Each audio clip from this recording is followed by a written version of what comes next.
Turkey Country Manager Bülent Hiç Sönmez as the moderator of the session. I would like to invite you to the stage.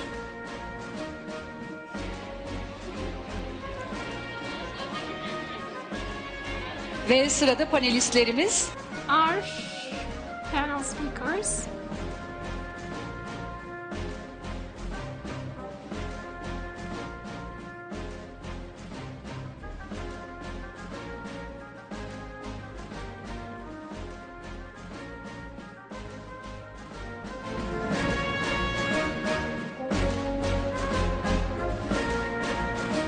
Let me introduce you our panel speakers. SB Tokaling and Palaniapan, board member of Software Energy. Please. Rica etsem burayı açabilir miyiz?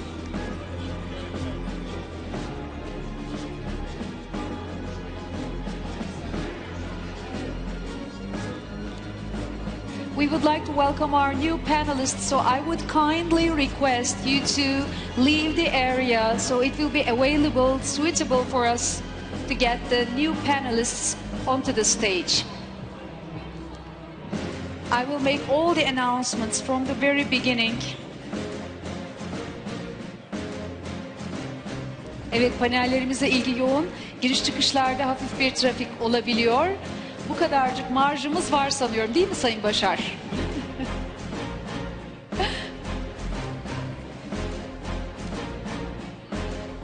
Evet. Sayın Bülent Hiç Sönmez, hoş geldiniz efendim. Şeref verdiniz. Sizi moderasyon koltuğuna... Bülent Hiç Sönmez, it's an honor to host you. Let me take you to the moderator chair. SB Enerji Yönetim Kurulu üyesi... SoftBank Energy Board Member Çokalinkan Palaniapyan.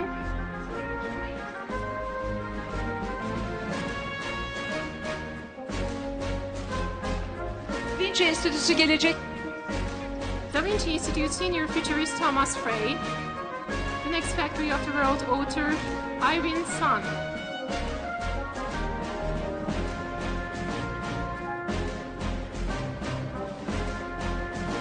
Thank you very much.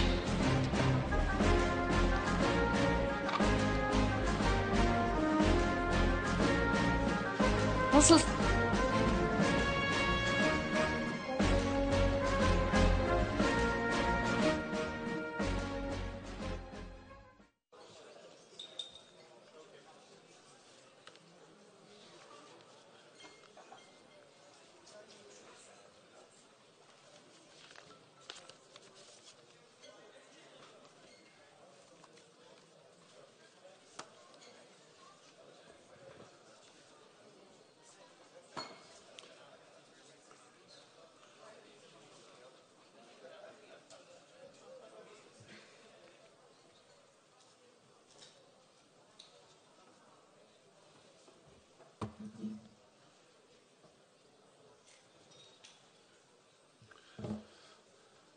So welcome.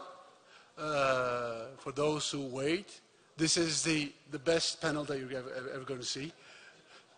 We're going to talk about the future. So we're going to reveal secrets. I have an astonishing panel here.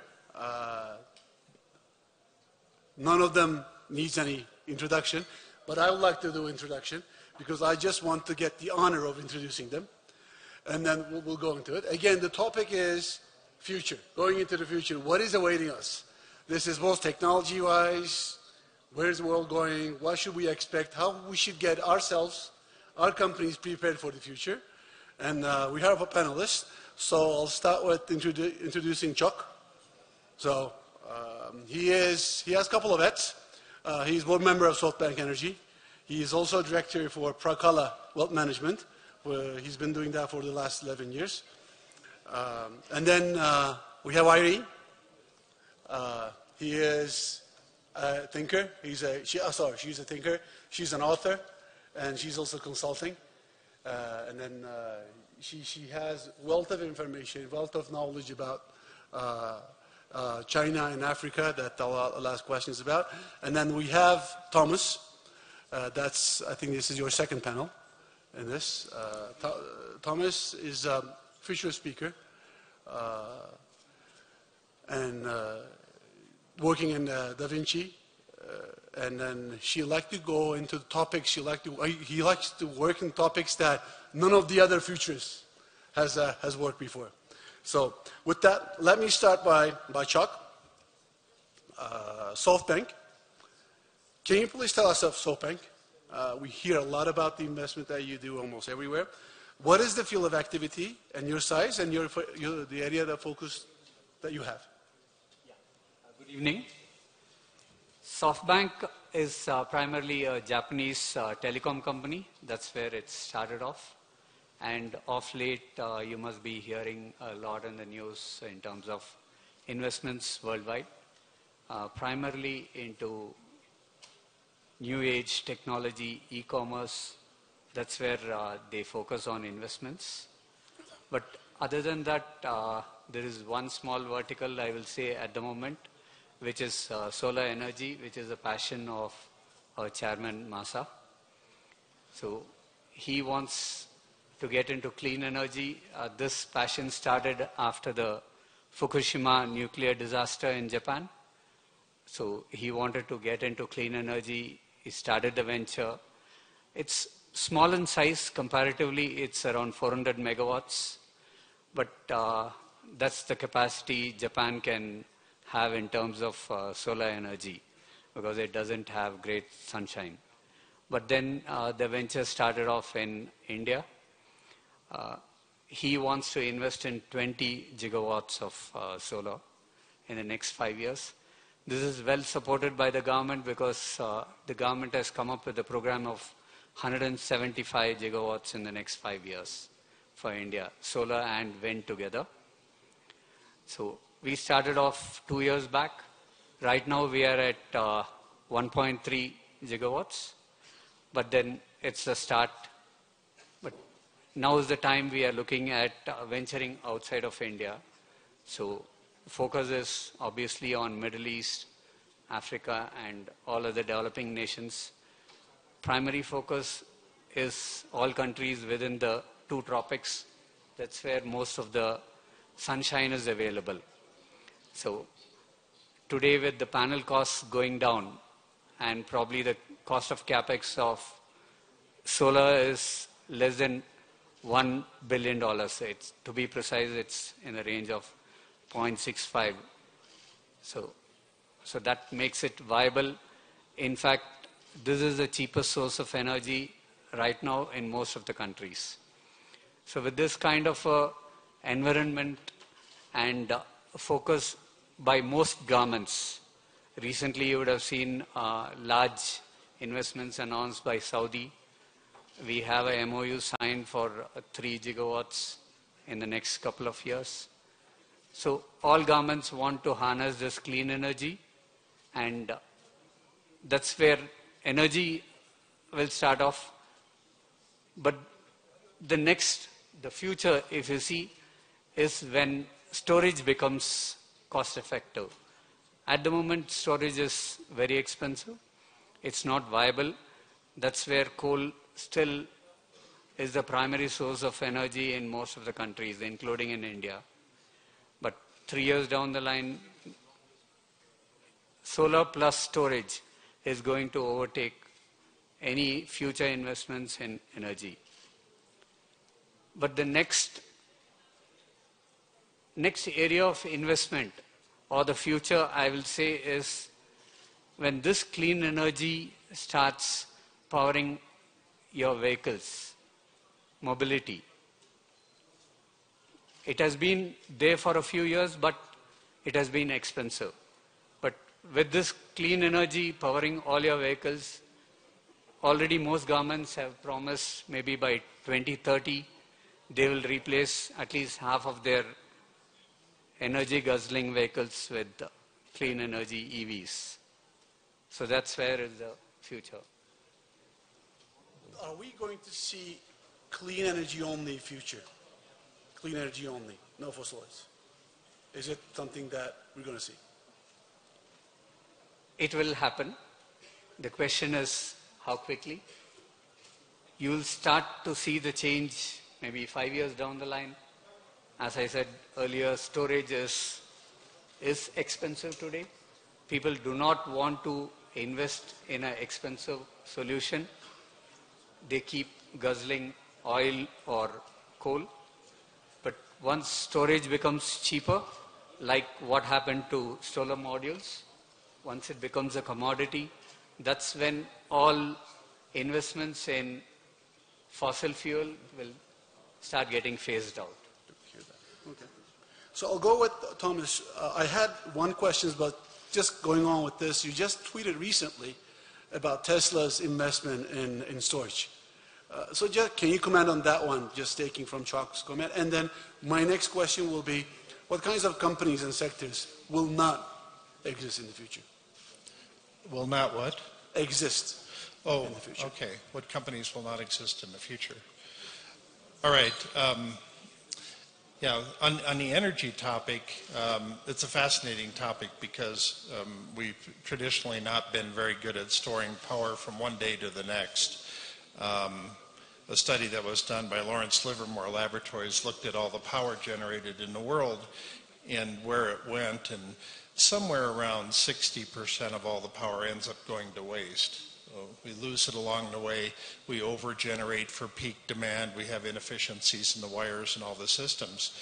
So just storing power from one day to the next could actually save a huge amount of power that we don't have to create in the first place. But the power industry has been very sloppy. I mean, it's not been operated with any level of precision in the past.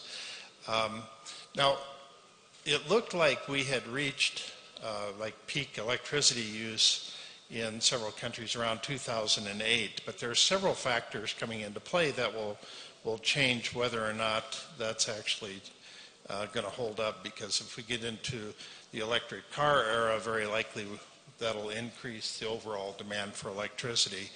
And can we make that more efficient? That remains to be seen. So there's any number of factors that could actually increase the demand for electricity far more than what we're using right now. But if we get into areas like nuclear fusion, then that's such a massive game changer, but who knows how quickly that can actually be implemented on a wide scale. I always have to remind people that things take much longer than we normally anticipate. The cars that we drive today are really the result of 120 years of development. We've had to refine the process and get better at all kinds of features on these cars, and so it's taken 120 years to get to the level of technology that we have today. So some of these things we can see where we want to go, but it's not like we instantly know how to solve all the problems. It's a lot more complicated than that. I always think of all industries are a bell curve. They have a beginning, a middle, and an end. And yes, all industries will end. 1,000 years from now, every industry we have today will have been replaced multiple times.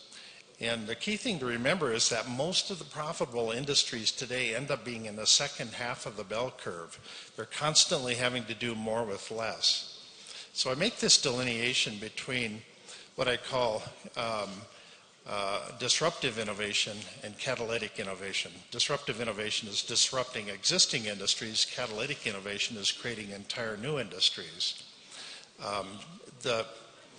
Lots of the emerging technology that we have is giving us the tools of creation, the tools that give us the ability to create new things quicker, faster, easier than ever before. And it gives us the ability to become producers of new industries. So over the next 2 decades, we're going to have over 100,000 new micro industries that get created. Now keep in mind that every new industry gets started as a micro industry. Some of them will catch on and grow into big industries. Some of them will disappear. That's kind of the nature of business. But we'll have such a fascinating era that we're going to go through of so many new little industries that take off like a rocket. And it has to do a lot with our imaginations, the things that we can conjure up in our mind. Then we can usually find the tools, the people, the ability to actually make it happen in some way. And so that's giving so many seeds to the fire of entrepreneurship here, that we are sitting in a time period that is just kind of unprecedented in history. And I think we're on a path to going down this digital pathway of much more creativity than we've ever had in the past. I'll leave it at that for right now. Okay, I'll have one questions. So Irene, what will be the place of Africa in China in the future of business? And why do we call them the manufacturing plant of the future? First of all, thank you for having me. Thank you for Capital for organizing this wonderful event. And it's an honor to be here with you and my fellow panelists. It's ironic that I'm here as part of the panel about the future because my expertise and background are in two of the oldest regions and civilizations in the world, Africa and China, and also in the oldest set of industries, which is manufacturing. It's the first industrial revolution. And so what I'm here to tell you is that these oldest places in the world and these oldest of industries are very much a part of our world's future. And I'll tell you the story of one person, one remarkable person, who is remarkable because he's not that remarkable, actually. His name is Mr. Sun. No relationship to me. Sun is actually a very common family name in China. And I met him in Nigeria, of all places. And Mr. Sun has an interesting story in that in the 1980s, he's dropped out of middle school in China to start working in factories. This is a time when China was poorer than certainly Turkey, but it was also poorer than Nigeria, it was poorer than Kenya, it was poorer than Lesotho, which is one of the poorest countries in the world today. So that is the context in China. Mr. Sun drops out of school. He works in factories at a time when Mao Zedong's rule was ending. Private enterprises are allowed for the first time in several generations in China. And he just starts on the factory floor, as many young Chinese did then. He works his way up, layer by layer, level by level. He eventually becomes the manager of the factory. He saves up enough money to start owning his own factory in leather processing. And then he makes a very good business as a factory owner. But a few years ago, his margins start eroding because labor costs are rising in China and energy costs are rising as well. And he knows he has to go somewhere else. So he looks at Uzbekistan, he looks at Iran, he looks at Nigeria. You know, these are just places that he hears about from friends. So he books a plane ticket. He goes to Nigeria for 1 week. This is a Chinese man, hardly educated in China. He doesn't speak English, much less Igbo or Yoruba or Hausa, the big languages in Nigeria. He goes for a week and he goes to the markets and finds what are the things whose prices seem very high to him, the physical goods. And he decides that ceramic tiles will be the thing that he makes. So he sets up the largest ceramic tile factory in all of Nigeria, one of the top 2 in scale in all of West Africa. And by the way, the other largest ceramic tile factory in West Africa is also Chinese owned by a different Chinese company. And this ceramic tile factory runs 24/7. It employs 1,000 people, almost all of whom are local workers. And it is expanding. He is looking at other places in Nigeria. He's still looking at Iran, actually. And this is the story of the future. There are vast pockets of the population. Africa will have 2 billion people. It has some of the highest consumer prices in the world today. And there is a massive trend happening right now where China, as the current factory of the world, those entrepreneurs are looking for the next place to invest. They're looking for the next manufacturing center. Who will it be after China? My personal guess is Africa, because of the population, because of the rapidly growing markets. 10 fastest growing economies in the world today are in Africa. And those entrepreneurs are already there looking at this next generation of opportunities.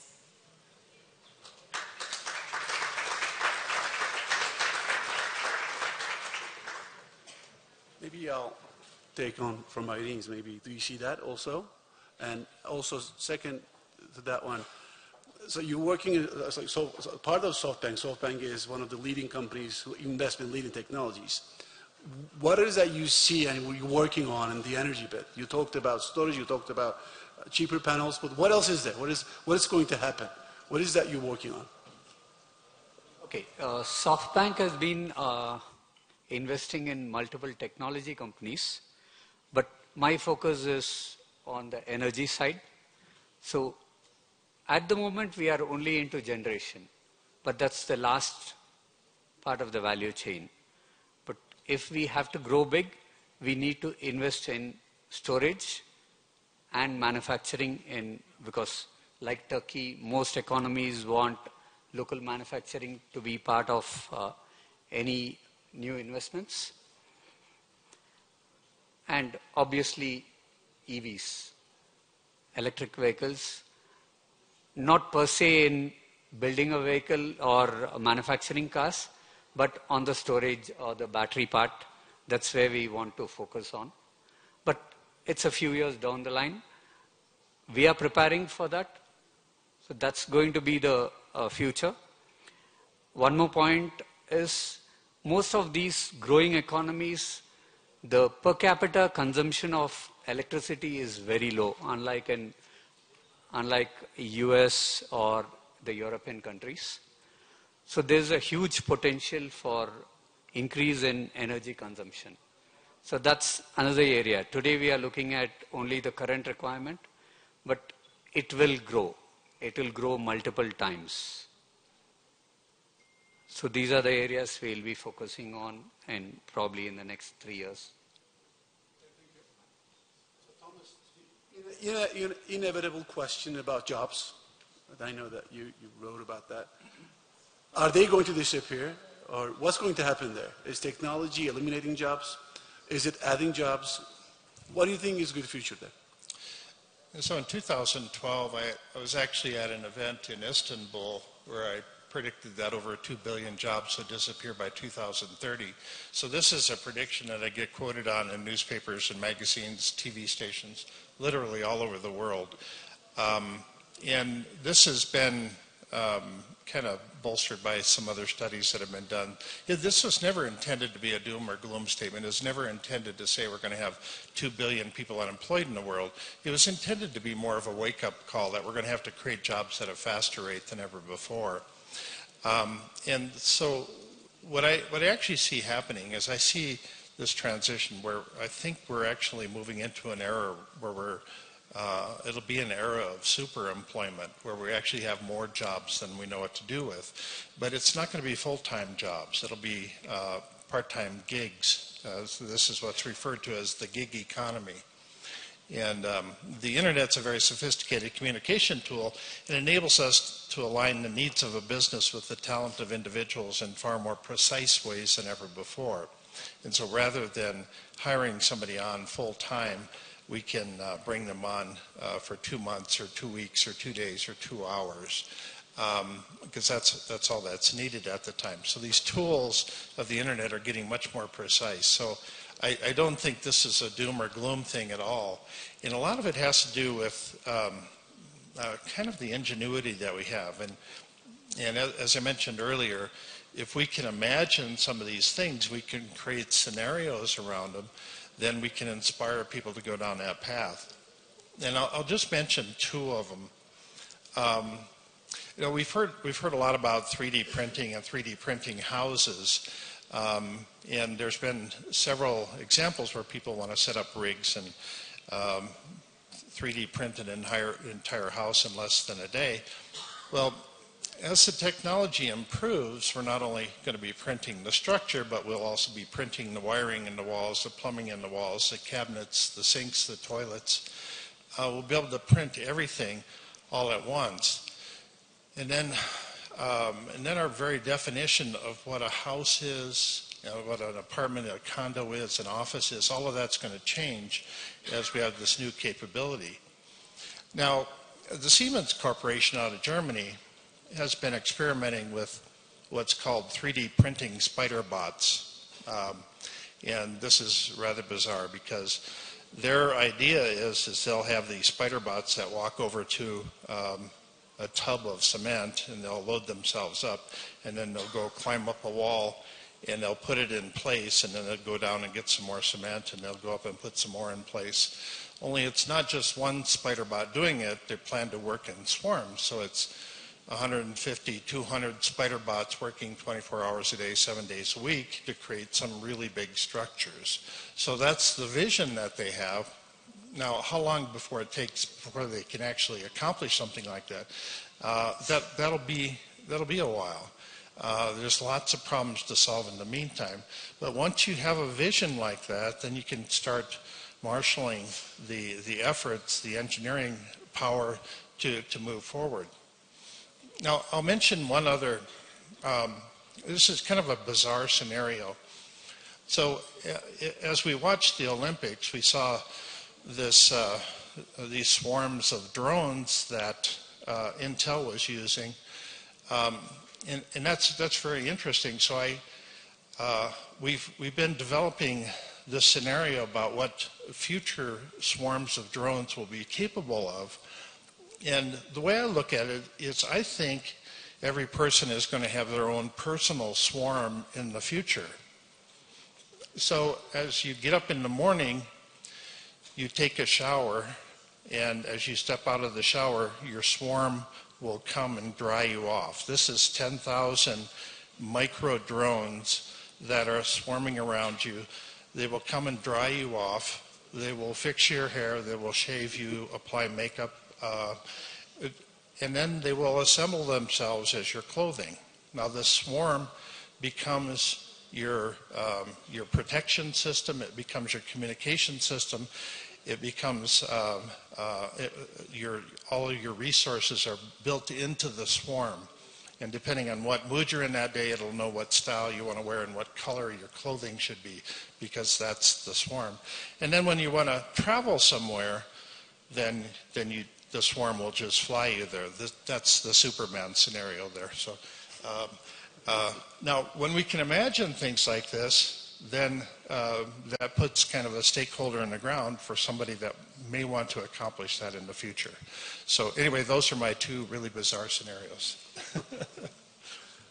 So is it fair to say the future is somewhat like on-demand jobs from a jobs perspective? No, it was to you, Thomas. No. Say that again. Is that wording fair? On-demand jobs? On-demand jobs? To an extent. I mean, we still have certain skills that are going to be involved in all this. So I've been working on this paper, what the most common jobs are going to be in 2040, and then comparing them to what the most common jobs are today. And when you make a list of the most common jobs today, most of them will have disappeared by 2040, or at least reduced down to not many of them. So people that are working as sales clerks, as drivers, as food preparation people, those days are numbered for those professions. So what's going to take their place?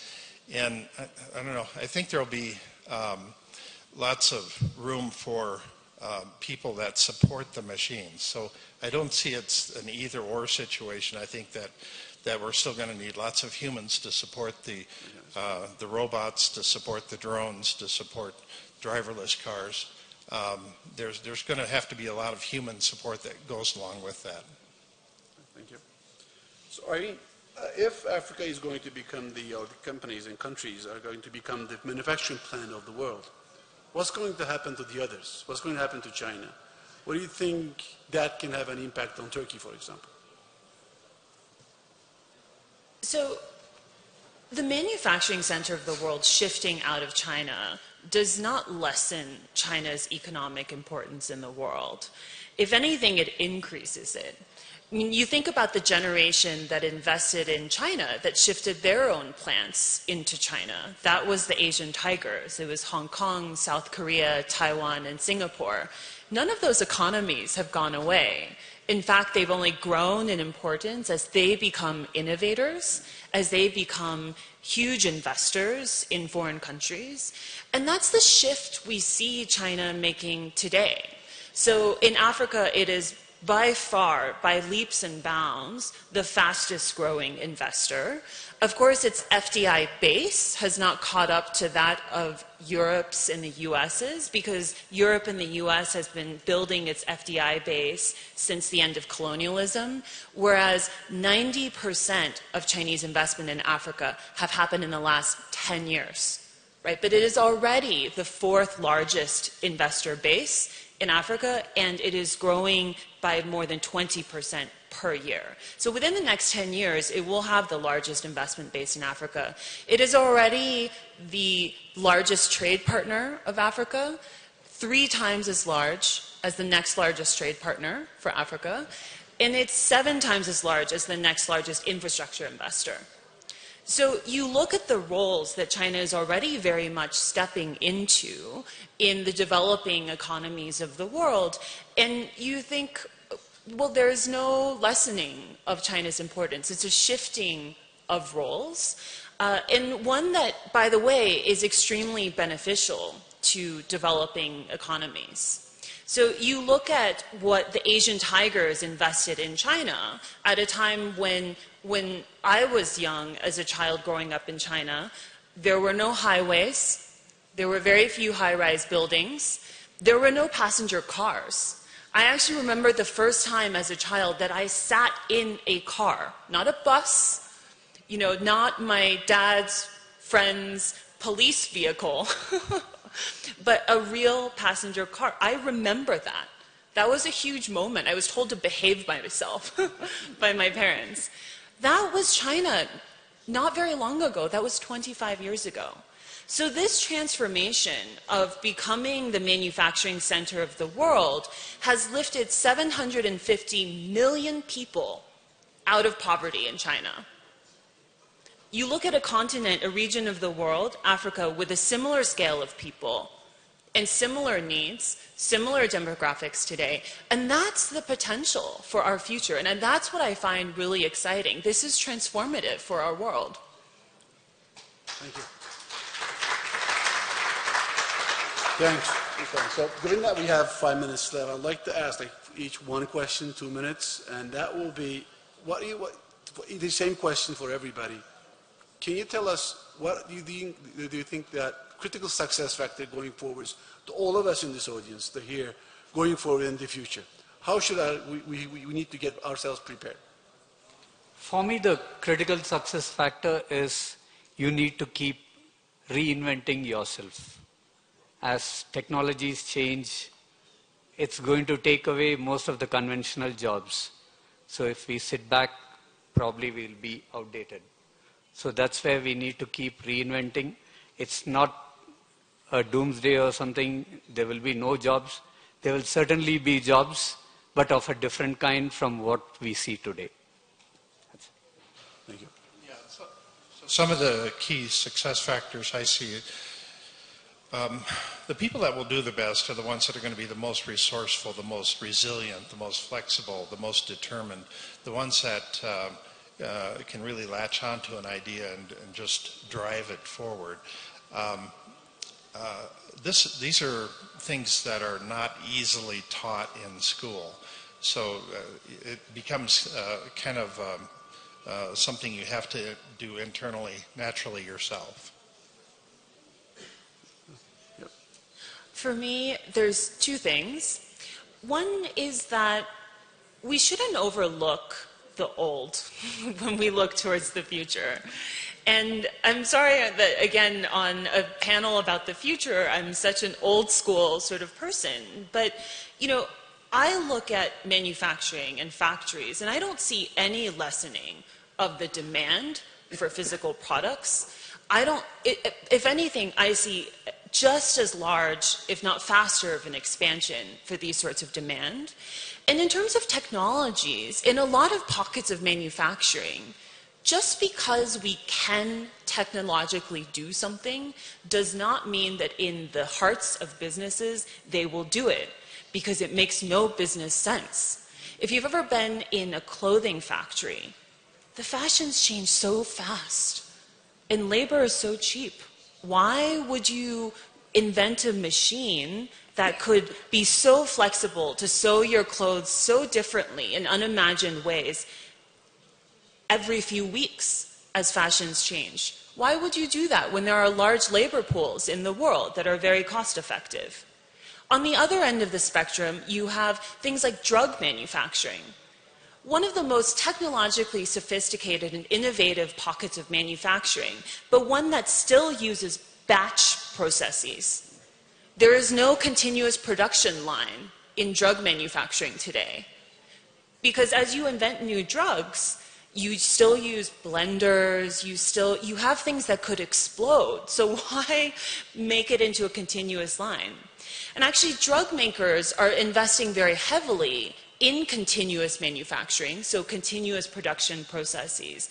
But that's happening now in one of the most innovative industries in manufacturing, right? And so I don't want us to get too caught up in the notion of shiny new inventions for the future when there is so much room to grow using the old models, and where the old models still have a lot to offer.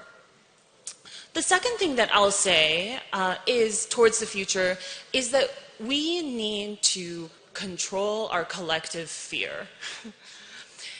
I see this in the world where different countries are turning inward, where people are questioning the increasing integration and the increasing, or the trend that we have had for the last century as a world of embracing each other, increasing trade links, increasing movement and linkages between people.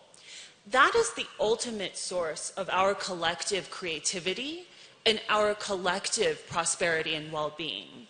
And so I would say when we look towards the future, we should remain confident that that is the values and the model of our shared prosperity. I mean, I tend to agree. We tend to hype the sexy and the new. We tend to lessen what is current and growing. So that's a good insight. Thank you. Well, almost left, I think, on time. Certainly. Can we have the microphone on? I think. Do we have it? Okay, yes. Now I have it. Thank you, Mr. Chairman. It was most interesting. 3 points. One is, according to a projection in the United States by 2040, 46 million unskilled workers will lose their jobs to smart machines. So it might be just a projection, but or maybe by 2050. So it's quite alarming. And for Turkey too. The second point is, at OECD level, initially we set a very ambitious target. You alluded to the zero emission. We started by pronouncing the zero emission target, but then we revised it to low carbon emission. And I think it's more realistic, because it's highly likely that we will have oil and fossil fuels with us for the next 70 years to come. And finally, Ms. Soon, I had the pleasure of visiting your country in 1976. Maybe you were not born. I was not born, I'm sorry. And we stayed at New Beijing Hotel, and we were allowed to do shopping only in one store. And we saw only a few buses and a few cars and tens of thousands of bikes. And we congratulate you on your great success in such a short period of time. But your soft loan strategy in Africa is a great source of concern for the Americans, our American friends and the European friends. They say the so-called soft loan strategy. So they argue that you have some arrière-pensée, some hidden agenda, and then you pour tens of thousands of Chinese and they reside there and stay, so the aim is to stay there. So are you trying to improve your image, trying to fight this argument and make people and the world public believe that you are the forces for good in Africa? Thank you. So how shall we do? So we have time? Only 1 minute? I don't think 1 minute will be enough to cover this. Can we go a couple minutes? Okay. So maybe we'll start with and then...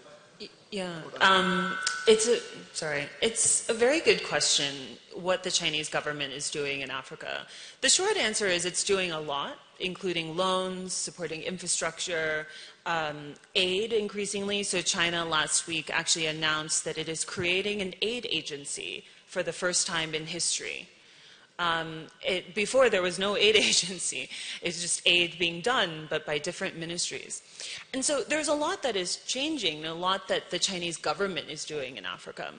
But I think the underreported story is what the Chinese private sector is doing in Africa.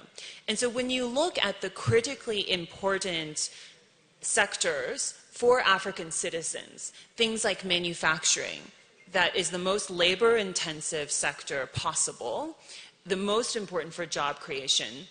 All of those firms are Chinese private sector firms. None of them are state-owned enterprises. They are all in Africa without any loans from the Chinese government, without any support or help from the Chinese government. They're there because they see the market opportunity.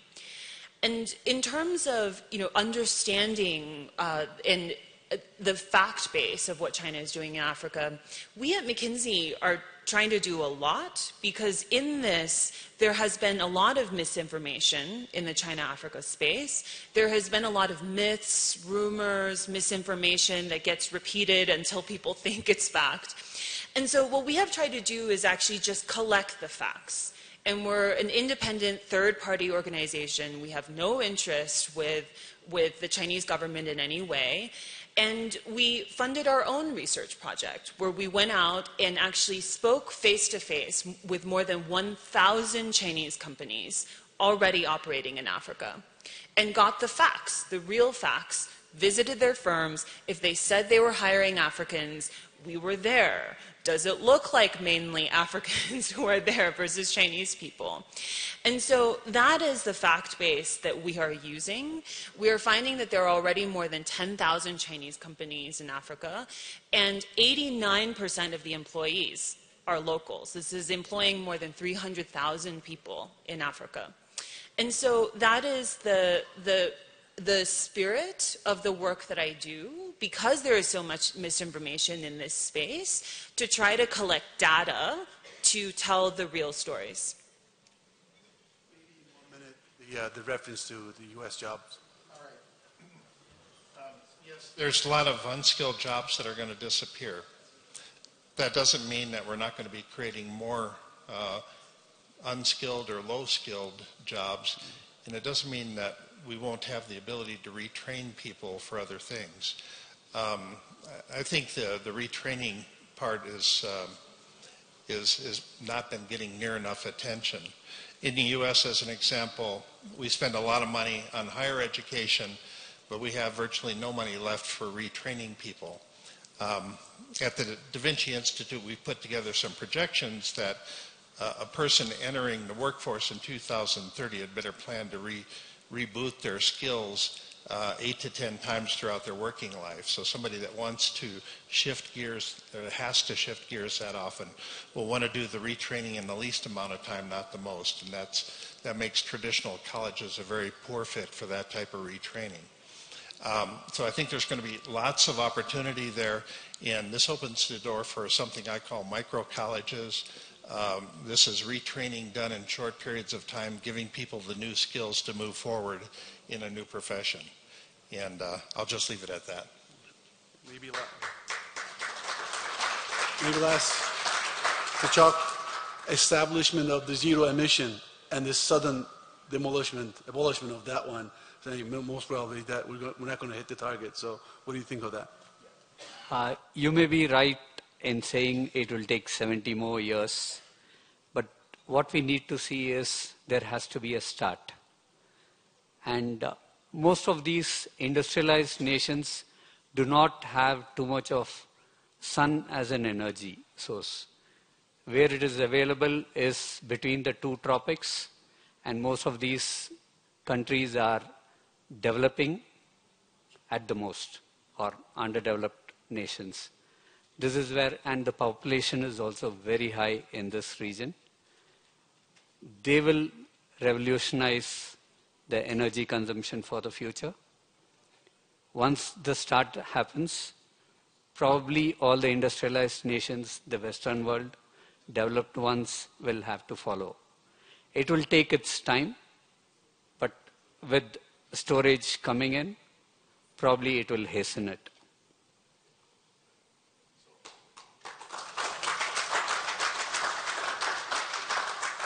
I thank for the great insights, for the great input. Thanks a lot for listening to us. Thank you.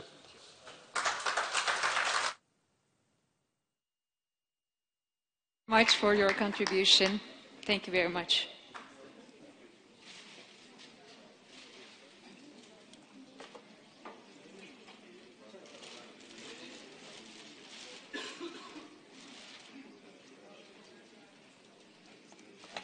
Evet, bu son panelimizdi.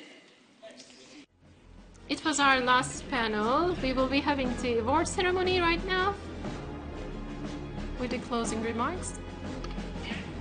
Distinguished guests, Buda Economy Summit have hosted a big